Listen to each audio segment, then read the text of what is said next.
So I cheated on my first serious relationship, and honestly, it's something I thought I'd never do. But here's the full story on how it happened. So it was back in 2022, and like all good love stories, me and this girl, let's call her Emily, we did meet on Tinder. And we matched at first, but you know, it's Tinder, the girl's never really interested. They never really give much back on text. And you know, we chatted for a bit, but nothing really came of it. I think I tried meeting her, but you know, she was clearly having none of it. And so at the time, like I said, I was in my first year at university, so I was going clubbing quite a lot at the time. And I was in one of the rooms there, and I remember seeing her walking across, and I immediately recognised her as the girl from Tinder. I thought, oh, you know what, I'm going to go over, you know, what have you got to lose? So I approached her, and, you know, she was clearly loving the charm. She was lapping it up. And, you know, we started speaking, and we were having a little dance together, whatever. And she was basically saying she lived in London, and she was going back over Easter. So we arranged to meet up when she got back from London from the Easter break. Obviously, she was at university as well. So yeah, she was back home. I was messaging her. We'd Snapchat about once a day. Nothing too exciting. Pretty dry stuff, you know. How's your day? All that kind of stuff. And she got back about a month later, and we finally met up. Went on our first date together. I remember waiting outside. I was quite nervous, to be fair. I was waiting outside for her and the accommodation she was staying at university. Picked her up, and we went to Slug and Lettuce. And if you don't know what the Slug and Lettuce is, it's kind of like a bar in the UK. It's all right, a bit more upmarket than Wetherspoons, but it's not anything too special. But it was good, to be fair. We had a good time, had a good laugh. And I think we just went for a walk round afterwards. Dropped her off at the end, gave her a little kiss, and that was it, really. And then a couple of days passed, you know, we messaged a bit. And I remember me and my mate, once again, we were clubbing, and we were in one of those grotty kebab shops afterwards. And basically her friend and her came in, and we were chatting. And the friend basically was like, oh, when you asking her on a date again? And I was like, oh yeah, bugger it. So we went on I asked her again, and we ended up going on a second date to Crazy Golf. And yeah, that was good. So after that point, you know, we started seeing each other a bit more. You know, it was a bit more of a regular thing. I'd be staying around her accommodation. Met some of her friends there. They were quite nice. Because we were both in first year of university at the time, but I was 2 years older than her. Because basically I dropped out when I was going to university, but I dropped out when COVID hit, and then worked a year at Tesco, which is like a supermarket, and then went back and studied economics. So, you know, that went on for a couple of weeks, and it was a few weeks in, actually, and my 21st birthday was coming along. And I remember she bought me this toy Lamborghini, because I always said to her I want a Lamborghini. I remember she bought me it, and she was like mounted on me on my stomach, like sat on my lap, if you know what I mean, when we were in bed. And I remember she was like running it over me. Like, it sounds so stupid, but at the time I remember thinking, oh, like, I actually kind of like this girl a bit, to be fair. But yeah, so that was good. And then I think it was my 21st. Yeah, so on my 21st, me and my mate, we went out clubbing. And, you know, I remember thinking to myself, when I was clubbing, it sounds a bit wet, but I remember thinking, oh, like, to be honest, I wish I was back with her right now, to be fair. So, I don't know, you could tell, like, I could tell I kind of started liking her a bit. But for some reason, I don't know, I think I was, like, trying to enjoy my last. I don't know why I did it, but I did get on a couple girls that night, and I got a hickey. I think I was trying to, in a way, I was trying to do it. So, like, it sounds so stupid, but if I got a hickey, then in a way it'd show her that I've got options. I know it's really immature, but like, I did that. And so I was trying to play it cool in a way, if you know what I mean. And she saw it, and she wasn't happy, but clearly the plan worked. She was like to me, oh, like, let's become exclusive. So we became exclusive. And you know, she was such a nice girl, to be fair. Like, it was around the time my grandfather unfortunately passed away, and I remember I was a bit drunk one night. I remember just bawling my eyes out in front of her, and like, she was proper nice about it. Like, I don't know, it's one of those things that, I don't know, maybe it's a bit toxic, but I always feel like at all costs I try and avoid crying in front of a girl. Anyway, she was really nice about it, to be fair. But, here comes the but. There was something with her that was, it was just missing a bit. Like, you know, you picture your dream girl in your head. There was something with her, and she wasn't quite my dream girl. There was something, she was good looking, but there was just something in the back of my mind telling me, like, this girl isn't your dream girl. I don't know, but it was really good. Like, we had a nice time. But anyway, she was going back to London for the summer, obviously because she lived there, and that's about 2 hours away from where I live. And, you know, I thought to myself, you know, it would fizzle out. And so I remember I went to, there was like a local festival, and we were there. And although we were exclusive, I did get on a few girls, because I did think to myself, oh, it was such a risky play. She was at the festival as well, but it was quite big. And I just did it thinking, like, oh, it's going to fizzle out soon and all this. And I remember leaving her accommodation before she was going home, and it sounds pretty tragic, but I remember seeing the lift doors shutting, and I thought, oh yeah, like, that's it now, like, that's our little fling over. Because the next day I was actually, like, as a birthday thing, me and my family were going to Vegas,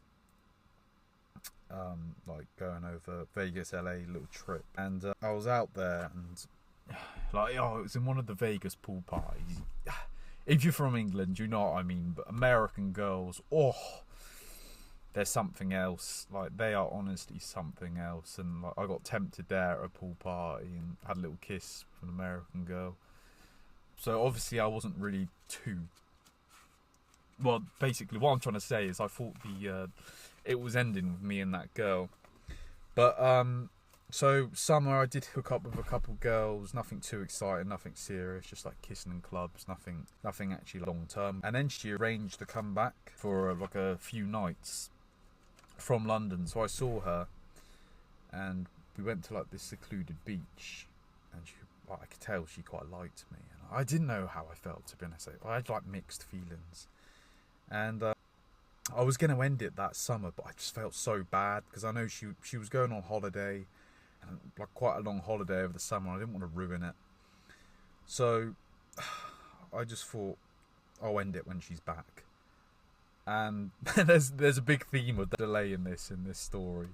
But anyway, she came back, and I basically said to her, like, it was end of summer, and I was like, oh, you know, I don't really want a relationship, thinking like, oh yeah, she ended from that. But I just didn't have the balls to end it myself, and she never actually ended it. So when she came back, I was kind of trapped. Like, it sounds really wormy, but I didn't have the balls to end it myself. Like, I liked her, but it was just, I did really like her, but it was just something, like I said, she wasn't my dream girl in the back of my mind. And you boys would probably know, if someone's not your dream girl, then it's just not going to work. So a couple months later, she'd moved into a different uni house at this point with different people, and she basically said she loved me a few months later, but I just couldn't say it back, because I didn't mean it. I'd be saying stuff like, oh, do you know what I mean? It's just, but then on Halloween I got a bit drunk, and I did say it by accident, even though I didn't mean it, and from that point I just had to say it. But I was still, it sounds so horrible, but I don't know why I did it, but I was still saying, no, I don't want a relationship. And kind of at the same time, like, I would entertain other girls, not like, I wouldn't meet them or anything like that, but if they were flirting, I wouldn't shut them down. But the months, you know, it carried on a bit, and it came up to Christmas, actually. We actually went to meet her family at Christmas in London, stayed with them. They're quite a traditional Italian family, so I actually had to stay in another room.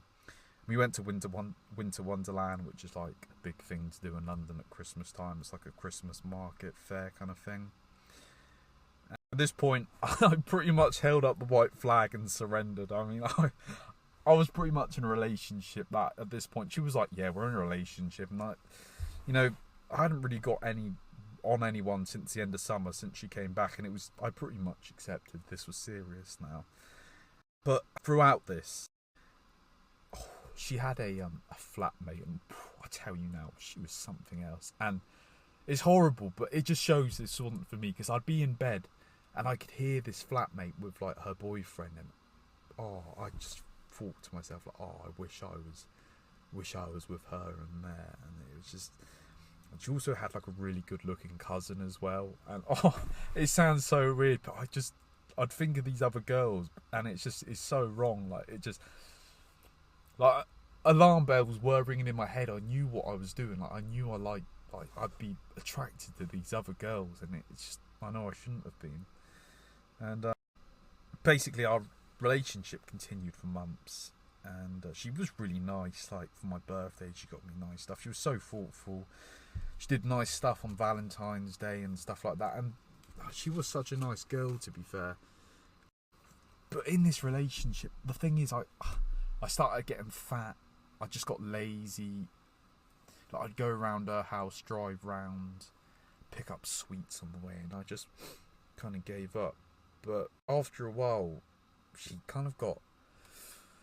was really nice, but after a while, she kind of got a bit demanding. Like, I was the only one who drove. If I didn't come and see her, she'd get funny. Like, if I wanted to see my mate, she'd get so pissed off. And I remember we were at that local festival again the next year after, and I just wanted to go home and go to bed. And she was like, she was swearing at me. She was telling me to fuck off, like, because she wanted to come back with me. And I was like, no, like, you're drunk. I just want to go back by myself. Just go to bed. I'm so tired. And I don't know, it just turned a bit toxic, because I think if I really liked her, I would have reassured her better. But it just, from this, like, I don't know, it's probably my lack of liking her as well, like, as much as I should have, that made it worse.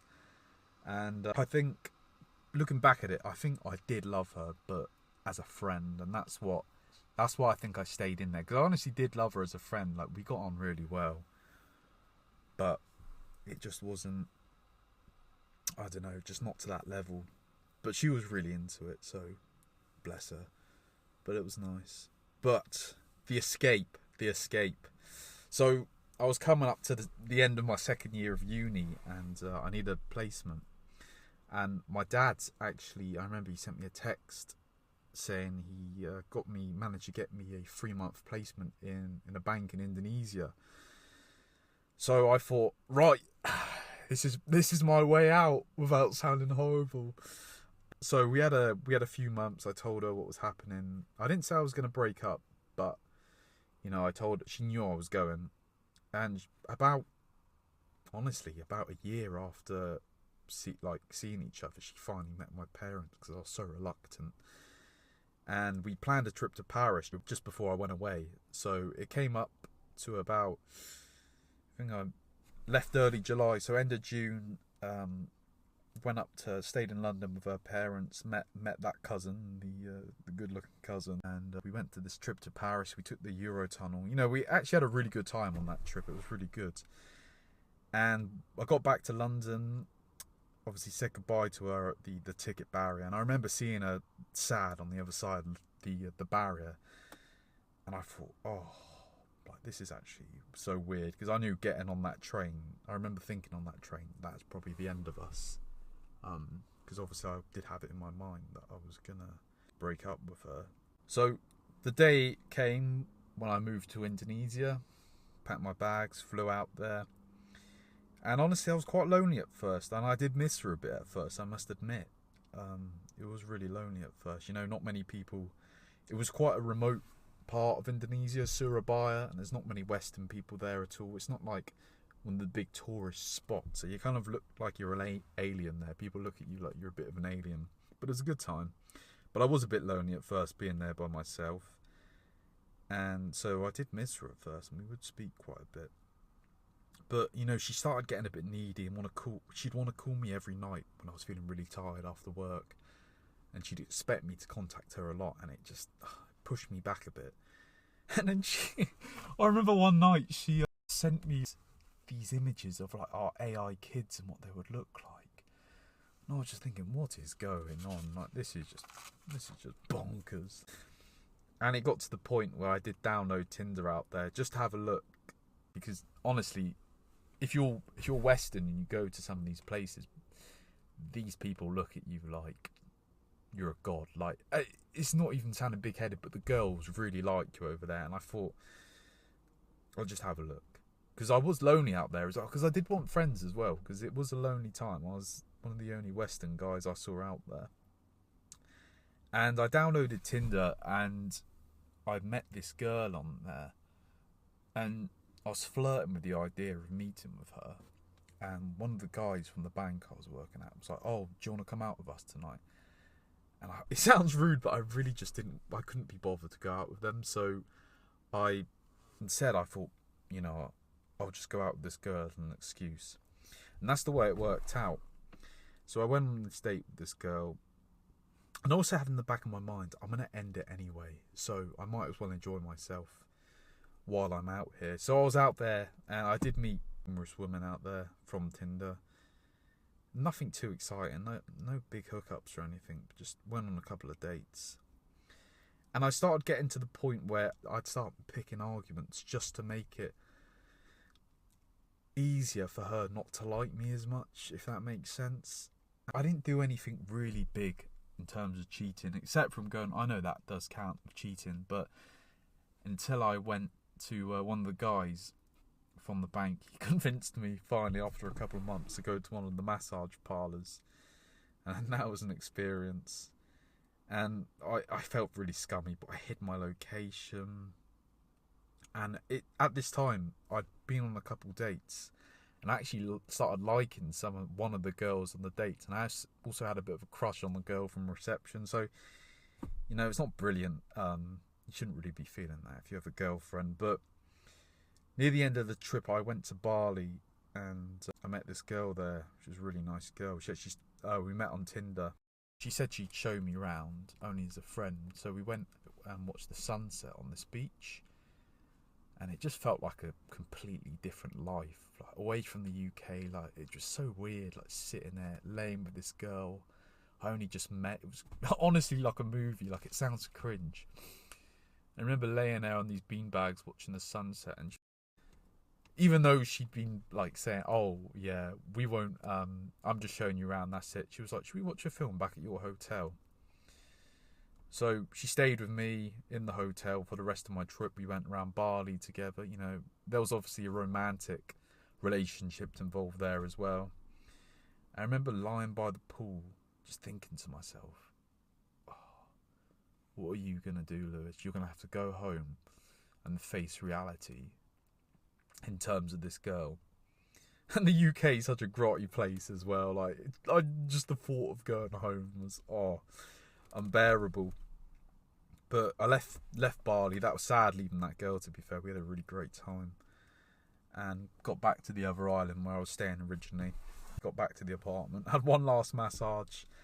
And I flew home. And I didn't see her for a couple of days, my girlfriend, even though I should have. And I think there was a story that my sister was going to come with her to the airport and surprise me. But my mum was like, "No, don't do it, don't do it. He won't be happy with that." And I even saw my friends before her, and I look back and it's pretty horrible.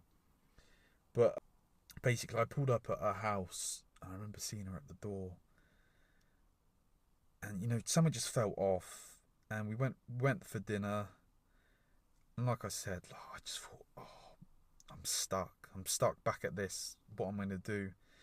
And it was actually, but something did definitely feel off, and we were in the bedroom, obviously,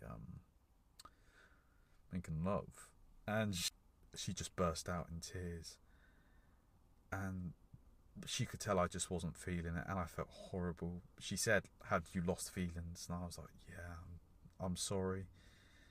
And I felt awful. So we basically broke up. She was crying. She kicked me out of the house. Her friends were all giving me the evils on the way out, ignoring me. And I remember going home, and it just felt so weird because I was in a new house as well. My parents moved house, and I was in this completely new house that obviously I left my childhood home. They moved out while I was gone, and that night I just felt so weird. I remember sleeping with a nightlight on. I was so sad. And I think the main thing, I lost a friend more than anything, and that's the sad thing about it. So I'd meet up with her afterwards because I did feel bad, and I'd want to make sure she was okay. I'd meet her, she'd call me crying, and I'd check up on her because I genuinely felt so bad. And she met someone else. So we'd meet every couple of months, and she met someone else, and we're on our final year of university. And there was a big, we have a summer ball, which is like a mini festival at the end. We did arrange to meet up one more time before she left home for good and moved back to London. And I remember seeing her there. I was like, oh, hi. So when do you want to meet for this last time? And I remember she stood there, and the look on her face, she was loving it. She went, I'm sorry. I really don't think we should. All smug now she has a boyfriend. And that was pretty crushing, to be fair. My mate heard it and he was wetting himself. And I remember I left that place early because I was pretty bored. And I remember walking down this area. It was like at night, and all these fairground rides there, and just thinking, wow, that is the last time I'll ever speak to her again. That's just it, over. Yeah, so it's been 6 months since I last saw her that day. And it's been over a year now since we broke up. How am I feeling? Alright. I guess I kind of do miss being in a relationship a bit. It's a bit lonely, but I think I wouldn't ever want to get in one again unless it was someone I really wanted to be with. It's just not worth it. And I think that's probably the biggest takeaway from this, is if you're not 100% on a girl, just don't bother. I think that is definitely the biggest takeaway here. But yeah, I mean, it's just finding the one you want to be with. It's difficult, isn't it? It is really hard finding someone these days. And I don't know why, but it just is. I'm sure many of you are experiencing the same thing as me, sorry. But, it is what it is. And yeah, I hope you did enjoy this. I hope you took something away from it. Honestly, I got this idea when I was like 14. I used to watch this guy on YouTube called Luna, and he'd record himself telling these life stories. And I come home from work and I'm just bored, so I thought to myself, I'll go buy a mic, waffle down the mic for a bit, put some Minecraft gameplay in the background, and just see what happens. I hope you guys take something away from it. I hope you enjoy it. And yeah, cheers for listening, guys. Thank you very much.